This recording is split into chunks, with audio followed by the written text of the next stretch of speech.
가뭄이 계속되어 농사가 말이 아니었습니다. 마을 사람들이 기우제를 지내도 소용이 없었어요. 원님은 마을에 용하다는 노인을 불렀습니다. 그 노인의 말이 앞으로 9년 동안 흉년이 계속되리라는 겁니다. 이 말을 전해들은 백성의 민심은 술렁술렁했어요.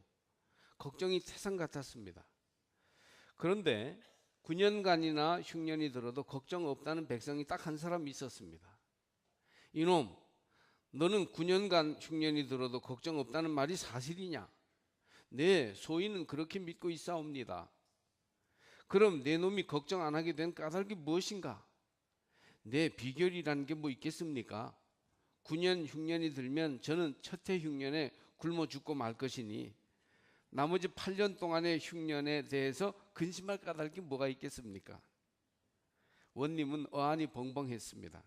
그러나 명답 중에도 명답이라 아무도 뭐라고 더할 말을 찾지 못했답니다. 여러분, 좀 살기 어렵다고 걱정들을 하는데 굶어 죽을 각오만 서 있으면 우리는 걱정 없이 얼마든지 이 생을 버티며 살 수 있을 것입니다. 고양이도 근심하면 죽는 법이다 라는 말이 있는데요, 걱정하면 길이 다 막힙니다. 이럴수록 하나님께 맡기고 믿음을 사용하는 성도들이 되시기 바랍니다. 오늘에 충실하고 미래를 바라보면 틀림없이 길이 열릴 것입니다.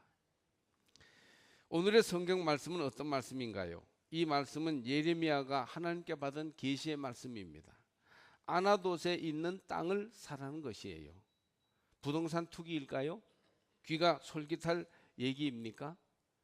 삼척은 아마 두어 지역이 좀 성장 지역이 아닌가 생각됩니다. 제가 비밀을 말씀드리는 것인데 솔비치가 들어오고 외부 관광객들이 유입되는 삼척 해변 갈천동 지역과 고속도로와 이어지는 원당 자원동 지역이 아마 발전하는 지역이 아닌가, 그런 생각들을 다들 하시는 것 같습니다.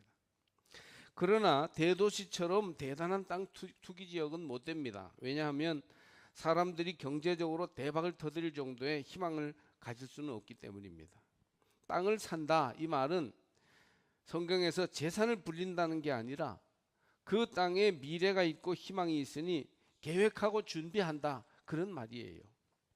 당시 유다의 형편은 바벨론에 망하기 직전이었습니다. 이미 나라의 형편은 완전히 기울었어요. 바벨론이 유다의 마지막 세 왕 여호야긴, 시드기야, 이 왕들을 자기들 마음대로 세우기도 하고 폐하기도 할 지경이었습니다. 선지자도 멸망을 예언했습니다. 시드기야 왕은 잡혀가고 나라는 망할 것이다. 이것이 선지자들의 계속되는 메시지의 핵심이었어요. 예레미야는 나라가 어려울 때 이런 바른 소리 하다가 감옥에 갇혀 있었고 여러 상황도 너무 나빴습니다. 그때 갇혀있는 예레미야에게 주신 하나님의 말씀입니다. 아나돗에 있는 사촌 하나멜의 땅을 사두라는 거예요. 지금 있는 땅도 팔 수 있으면 팔아야 될 텐데, 아나돗이라면 예루살렘 외곽으로 예레미야 고향인데 예루살렘이 더 부흥하고 발전해야 겨우 빛을 볼 수 있는 그런 땅입니다. 거기에 뭘 바라고 땅을 산단 말입니까? 예레미야는 하나님의 명령대로 은 17세겔을 주고 그 땅을 삽니다. 그 당시에는 돈이 따로 없고 은이 돈처럼 은조각이 거래될 때인데 동전만한 은, 우리나라 요즘 1원짜리 동전처럼 하얀 그런 은, 무게로는 11g, 12g 정도 되는데 그것을 1세겔이라고 했어요. 내일 모레면 틀림없이 망할 나라에다가 이 은을 17개나 주고 땅을 사다니요, 미친 거 아닙니까? 분명히 이상한 행동이죠. 하나님은 이렇게 하고 증서를 만들어 토기에 봉인해 두어서 이것을 완전히 법적으로 효율 있게 만드는 것을 많은 사람들이 알도록 하라는 것입니다. 이것은 상징적인 행동이요, 예언 행동이었습니다. 예루살렘에서 5km쯤 떨어진 아나돗에다가 땅을 사고 증서를 보관하여 예레미야가 완전히 자기 땅으로 만드는 상징적인 행동을 통해서 하나님은 이 망해가는 나라이지만 거기에 뭔가 미래의 일들을 이루실 것임을 보여주고 있습니다. 완전히 망하는 것 같아도 희망이 있다는 것을 보여주는 상징 행동입니다. 하나님은 선지자에게 희망을 씨앗을 뿌리라고, 희망의 씨앗을 뿌리라고 그렇게 강력하게 말씀하고 있습니다. 예레미야 때처럼 요즘 우리나라의 형편, 우리 지역의 형편을 보더라도 굉장히 실망한 사람들이 많이 있습니다.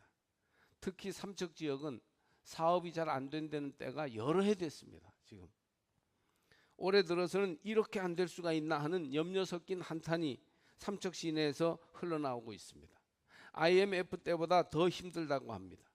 문 닫는 가게들이 많으니까 간판 장사만 돈을 번다고 합니다. 기름값을 비롯하여 높은 임금의 영향으로 모든 물가가 오릅니다. 한 번 오른 물가는 절대 내려갈 줄을 몰라요. 요즘 5,000원짜리 밥은 찾기 어렵습니다. 칼국수도 7,000원 줘야 되고 웬만한 식사는 10,000원이 넘습니다. 그럼에도 소비 위축이 아직 풀릴 줄을 몰라요. 소득주도 성장이라는 정부의 방침은 여러 분야에서 영향을 미치고 있습니다. 무슨 사업이든지 기업을 하는 사람들은 굉장히 신중해졌습니다. 청년 실업과 고용 위기는 좀처럼 해결 기미가 보이지 않고 소기업 가게들은 개인 파산이 적지 않습니다. 안정된 공무원, 교사직에 사람들이 엄청나게 몰립니다. 안정된 무슨 직장에 한번 공고가 나면 몇백 대 1의 경쟁률이 생기게 됩니다. 무엇보다 영적으로도 해방 이래 최대의 위기라고 말할 수 있습니다. 정치 지도자들이나 언론과 사회에서 교회를 보는 눈이 너무 부정적이에요.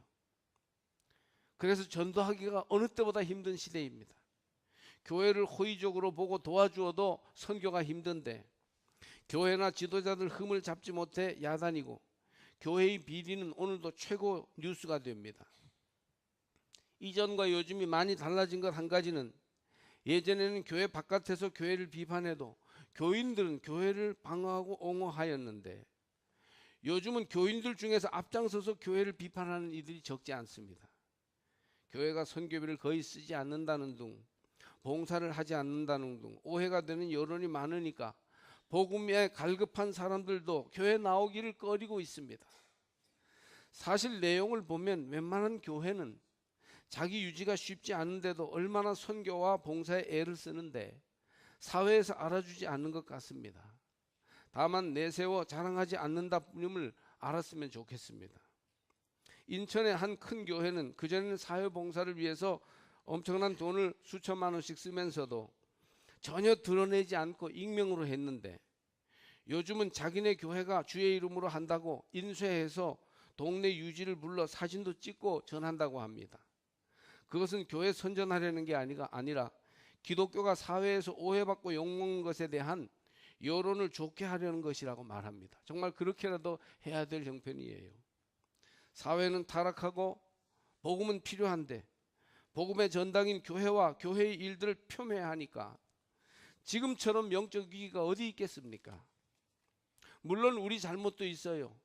교회가 울며 기도했었는데 지금은 눈물이 말랐습니다. 보릿고개의 가난과 아픔이 교회에 있었기 때문에 교인들이 정말 눈물나게 봉사하고 헌신했었죠.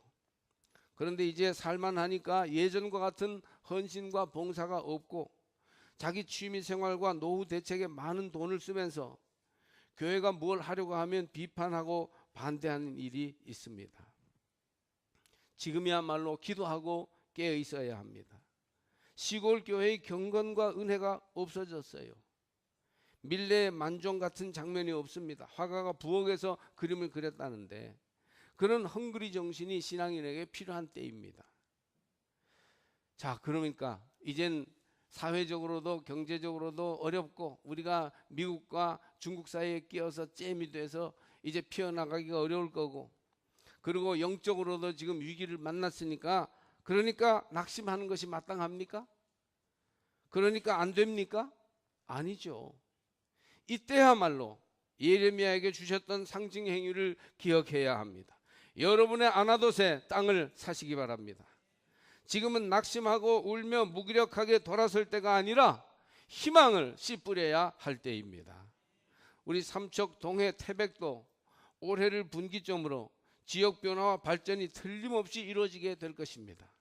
실제로 포스코 발전소를 비롯해서 중요한 산업들이 설립되고 얼마 지나지 않아서 KTX가 바로 북평 들까지 들어오게 되면 또 포항까지 이제 부산까지 그 고속도 기찻길이 연결되면 삼척의 밑그림이 상당히 달라지고 지역이 변화되어 이 지역이 동해안의 희망구역이 될 날이 머지 않습니다.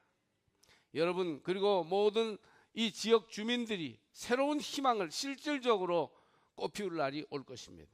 국가 경제도 소득주도 경제가 곧 결과를 나타낼 줄로 믿습니다.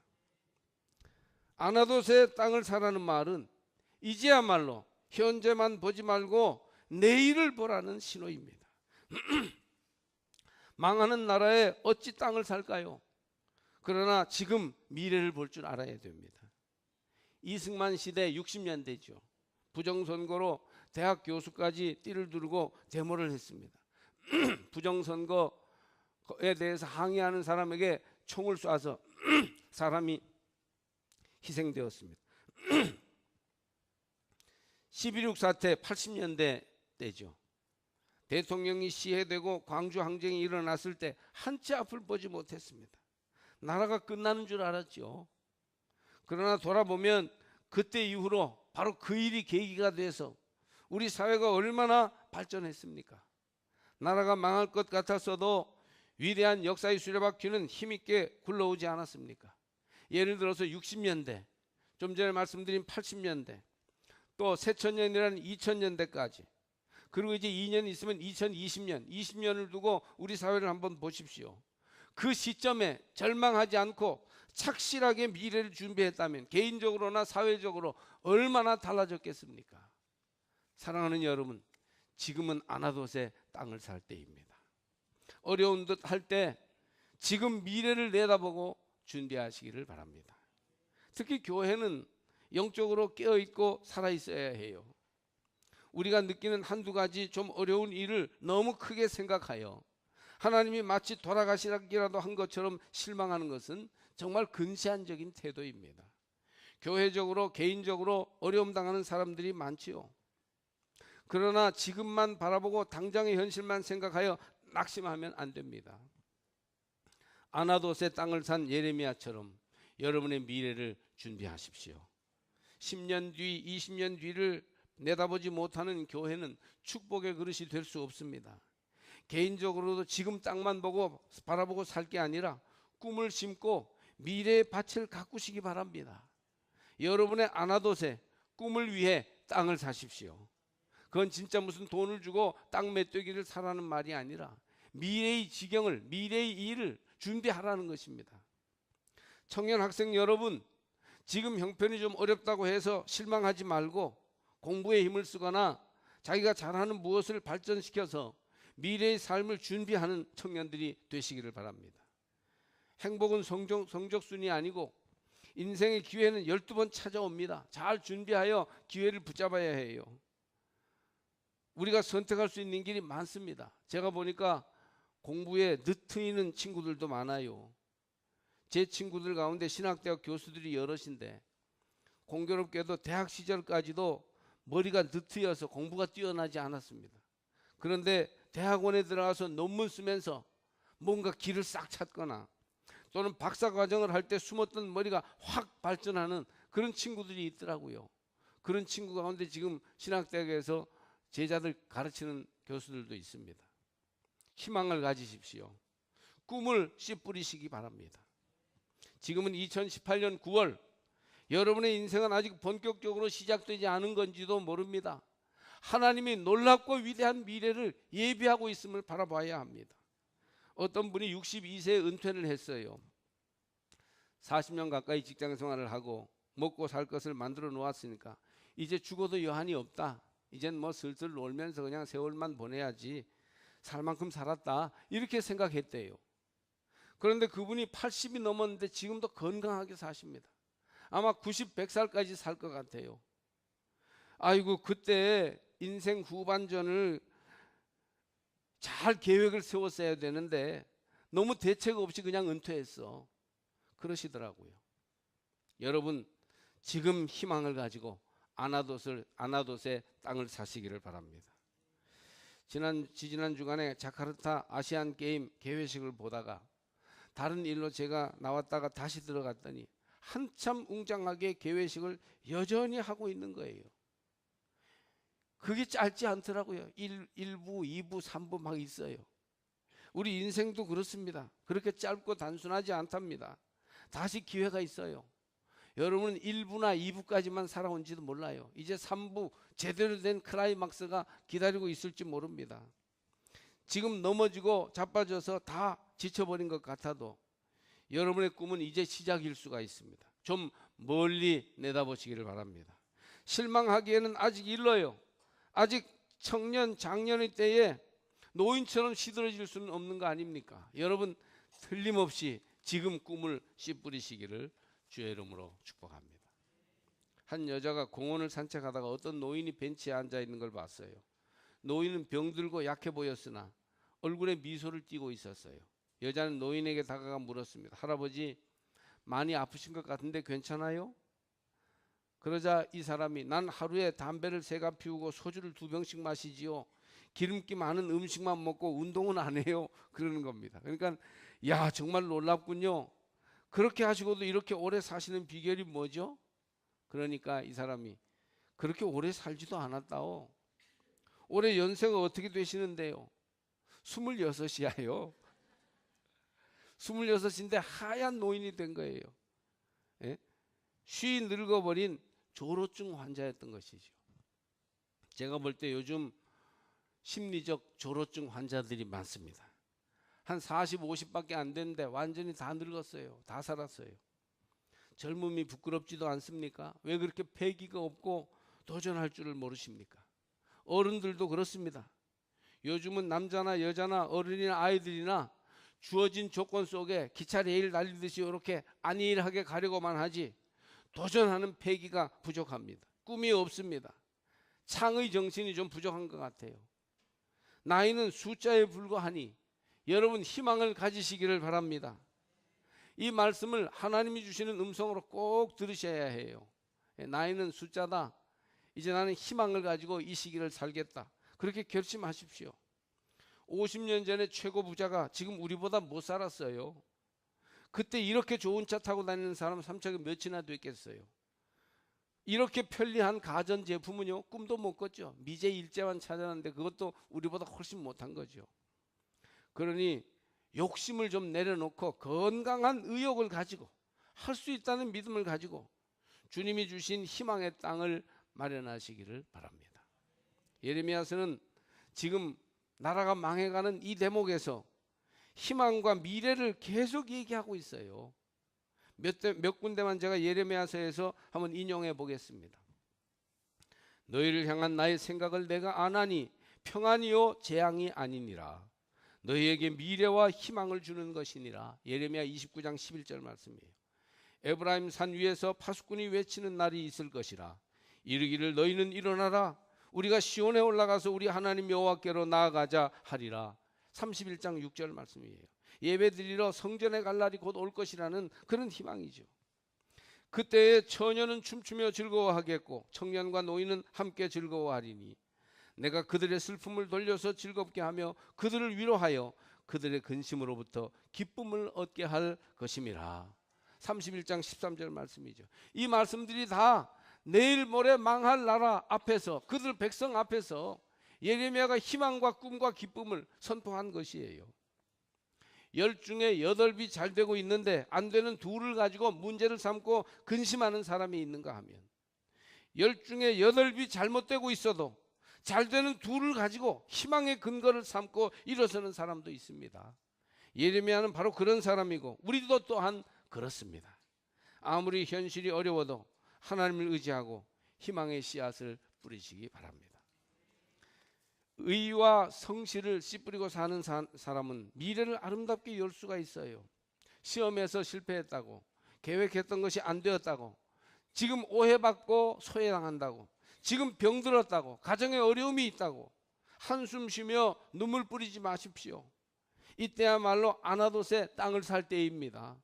하나님이 최선의 노력을 했는데 왜 합격의 기쁨을 주지 않았을까요? 열심히 했는데 왜 성공하지 못했어요? 노력이 부족할 수도 있습니다. 어쩌면 내 적성에 맞지 않아서 합격과 작은 성공이 오히려 불행의 출발이 되었을 수도 있기에 하나님이 다른 길로 가도록 막았을지도 모릅니다. 실망하고 좌절했으면 하나님이 이 문을 닫고 다른 문을 열어놓고 계신 것인지도 몰라요. 그러니 깊이 기도한 뒤에 하나님께서 기뻐하시는 밭에서 새 씨앗을 뿌리면 되지요. 젊은이들 여러분, 눈물 나게 간절히 기도해 보았습니까? 기도를 심으십시오. 어르신 여러분, 여러분도 꿈을 가지세요. 우리에게는 살아갈 많은 날들이 남아있고 아직도 기회는 있습니다. 희망을 씨 뿌리는 사람들은 의롭게 살아야 됩니다. 하나님은 의로운 사람에게 미래를 주십니다. 우리가 아무리 바른 생활을 하고 옳게 살아도 그런데 하나님의 의에 이르지 못하죠. 그러므로 끝까지 인생을 반듯하게 바르게 의롭게 살려면 믿음으로 살아야 하고 회개하며 살아야 하는 거예요. 믿음으로 나가면 예수 그리스도의 속죄를 통한 하나님의 의가 우리에게 부어져서 의로운 길, 바른 길로 가게 됩니다. 우리는 항상 하나님께 물어보고 옳은지 비춰보고 나가야 해요. 이때 하나님의 의를 덧입게 되고 이렇게 반듯하게 바르게 하나님 기준에 맞춰 살게 되면 틀림없이 하나님이 미래의 복을 우리에게 주십니다. 또 희망을 씨 뿌리는 사람들은 성실하게 살아야 돼요. 정직이 최선의 정책입니다. 요행으로 무슨 수를 써서 잘 되려니 하지 마세요. 사람들이 좀 어려운 일이 잘 안 되고 어둡고 요즘처럼 힘든 때면 자꾸 뭔가 요행수로 한몫에 뭘 해보려고 하다가 더 자꾸 어려워지는데, 그럴수록 지금 내 밭을 가꾸고 지금 내 일을 정성을 다해 하는 사람이 꿈을 이루는 사람이 됩니다. 잘 안 되지만 가게를 붙잡고 말이죠, 최선을 다해서 작은 이익이라도 남기는 사람이 때가 바뀌면 더 큰 사업을 할 수 있는 거예요. 후배 목사님들을 딱 두 종류로 제가 나누어 볼 수 있는데, 지금 내가 있는 곳에서 내가 맡은 사역을 최선을 다해서 함으로써 인정을 받아 조금씩 커나가다가 목회의 꿈을 크게 이루는 그런 목사님들이 있고, 자꾸 다른 데로 영전하고 다른 데로 뭔가 기회를 가질 수 있기만을 바라고 눈치를 보다가 계속 밀려나는 그런 목사님들도 있어요. 다니엘은 왕의 신임을 얻어 108개 도의 방백을 다스리는 총리가 되었습니다. 그 나라 사람도 아니고 이스라엘 식민지 사람이니까 얼마나 그 자리가 어려웠겠어요. 시기, 질투, 모략이 이루 말할 수 없었습니다. 정적들이 다니엘을 제거하려고 온갖 흉계를 꾸몄습니다. 결국 왕을 설득하여 왕 이외의 신에게 기도하는 사람을 사자굴에 집어넣는 조서를 반포하게 했습니다. 물론 그것은 왕권을 강화하려는 것이기도 했지만 눈앞에 있는 다니엘을 잡으려는 계획이었죠. 다니엘도 그 사실을 알았습니다. 이제 기도 때문에 죽게 되었으니까 보이지 않게 창문을 닫고 기도하거나 잠시 몇 주 기도를 쉴 수도 있습니다. 상황이 어려우니 얼마든지 핑계를 댈 수 있었어요. 그런데 다니엘은 여전히 창문을 열어두고 하루 3번 하나님께 기도드립니다. 하나님은 변함없이 성실한 영적 생활에 기적을 베풀어 주셨습니다. 사자들의 입을 봉하여 다니엘을 사자굴에서 살아나오게 한 것이죠. 여러분, 우리는 이와 같이 성실하게 좀 더 멀리 내다보며 미래의 꿈을 계속 키워가야 합니다. 애를 낳을 때 산모와 가족은 기다리며 초조하죠. 이렇게 될까 저렇게 될까 쩔쩔맵니다. 그런데 의사 선생님은요, 느긋합니다. 아직 좀 남았어요. 괜찮습니다. 막 이렇게 하면서 느긋해요. 그러다가 이제 애를 쓰다가 낳는 거죠. 의사는 상황을 크게 멀리 볼 수 있습니다. 이처럼 그리스도인은 믿음의 눈으로 멀리 보고 하나님과 이웃 앞에서 성실하게 의롭게 살면 됩니다. 때가 되면 열매를 거두고 지경이 넓어지게 되는 것이죠. 조금 어렵다고 흔들리면 안 돼요. 하나님께서 내게 어려움을 주셨더라도 지금 아나돗에 땅을 사는 심정으로 미래를 준비하면 틀림없이 열어주실 것입니다. 6.25 때 말이죠, 부산만 남았는데 장마철인데도 비가 오지 않아서 다시 진격하여 서울을 탈환하고, 사실은 다 망한 줄 알았는데 그렇게 회복할 줄 누가 알았겠습니까? 인천 상륙 작전도요, 그 될 수 있는 작전이 아니랍니다. 간만에 차가 심하여서 도저히 그 서해안으로 상륙할 수 없었어요. 그런데 세계 전쟁사 3대 기적 중에 하나라고 합니다. 여러분, 우리가 미래의 소망을 가지고 하나님과 손을 잡고 나가면 틀림없이 우리의 인생을 하나님이 이끌어갈 수 있을 것입니다. 아나돗의 땅을 사서 자기의 꿈을 키워가시기를 바랍니다. 지금은 희망을 씨 뿌릴 때예요. 미래를 위해 좋은 계획을 계속 키워가시기를 바랍니다. 상농사꾼은요, 잡초가 싹틀 때 김을 매요. 그냥 호미로 긁어내면 됩니다. 중농사꾼은 잡초가 어릴 때 김을 매요. 이제 손으로 뽑아야 됩니다. 하농사꾼, 제일 시원찮은 농사꾼은 잡초가 다 자란 후에 김을 맵니다. 아무리 김을 매도요, 뿌리가 완전히 뽑히지 않기 때문에 그 농사는 실패할 수밖에 없어요. 영성이나 인생도 마찬가지입니다. 여러분, 잘 될 때 남들도 다 와와 할 때 해가지고는요, 늦어요. 안 됩니다. 정말 절망의 때, 어두울 때 아나돗의 밭을 사는, 아나돗의 땅을 사는 그런 지혜로, 그런 결단으로 나가야만이 여러분의 인생의 미래를 아름답게 열 수 있는 것이에요. 자기 인생의 농사를 잘 짓는 사람들은 이 일이 크게 그르치기 전에 먼저 문제를 해결하고 타락하기 전에 그릇된 것을 바로잡아 하나님의 뜻대로 사는 겁니다. 이런 이는 삶을 쉽게 그리고 복되고 아름답게 이루어가게 될 것입니다. 제가 이제 한 가지 얘기를 하고 오늘 말씀을 마칩니다. 어떤 안경점 주인이 개미처럼 일해서 겨우 남대문에 안경점을 마련했어요. 젊은 시절에 정말 남보다 먼저 문 열고 남보다 늦게까지 일하고 그렇게 해서 안경점이 좀 컸어요. 근데 어느 날 집에 있는데 휴일인데 전화가 급히 왔어요. 불이 났다 이거예요. 자기 안경점이 완전히 탔다는 거예요. 그래서 급히 가봤더니 불이 나서 가게를 싹 태우고 남은 안경들도 불에 그슬려서 쓸 수 있는 얼마 없이 가게를 거의 태워버려서 아주 쫄딱망하게 됐습니다.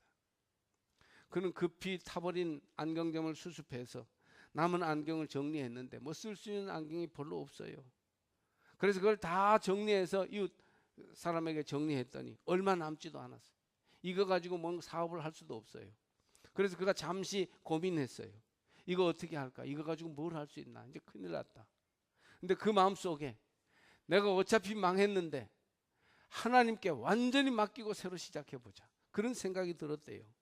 그래서 그 남은 안경으로 정리한 금액을 가지고 하나님께 다 헌금으로 바쳤답니다. 하나님이 부담 좀 느껴보시라고. 나를 이렇게 만드셨으니까 하나님이 이제 알아서 하셔야 된다고. 하나님, 이제 나는 완전히 바닥입니다. 완전히 망했으니 모든 걸 하나님께 맡깁니다. 내 인생을 책임져 주세요. 그렇게 울면서 기도했답니다. 그리고는 신용 하나로 처음부터 다시 그곳에서 일을 시작했어요. 타버린 것을 다 치우고 완전히 비우고 새로 시작하는데 안경 새로 집어넣어 주는데 주위에 안경점들 많은 사람들이 저 젊은이가 저렇게 애쓰다가 저렇게 망했는데 우리가 좀 도와줘야겠다. 그래서 외상으로 막 안경을 빌려줘서 그래서 완전히 새로 사업을 시작하게 됐어요. 그것이 크게 성공해서 후에 남대문 안경점에서 둘째가라면 서러워할 부자가 되었습니다. 할렐루야. 그는 말이죠, 자기의 안경점 뒤쪽에 예배실을 따로 마련해 놓고 매주 정기적으로 직원들과 함께 예배하고 어려운 시골교회 목사님들 청에다가 말씀 듣게 하고 그분들 다 도와드리고 많은 교회를 돕고 많은 목사님들을 돕는 큰 봉사자가 되었습니다. 절망한 유다에게 예레미야를 통해 주신 말씀입니다.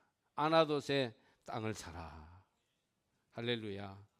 여기에 지금 이곳에 희망의 땅을 사고 믿음의 씨를 뿌리며 깨어 기도하고 달려가십시오. 어디로 자꾸 가십니까? 왜 자꾸 현실을 맞부딪혀 도전하지 않고 자꾸 회피하려고 하십니까? 꿈은 이루어집니다. 위대한 성공과 행복은 멀리 있지 않고 여러분의 아나돗에 있음을 기억하시기를 바랍니다.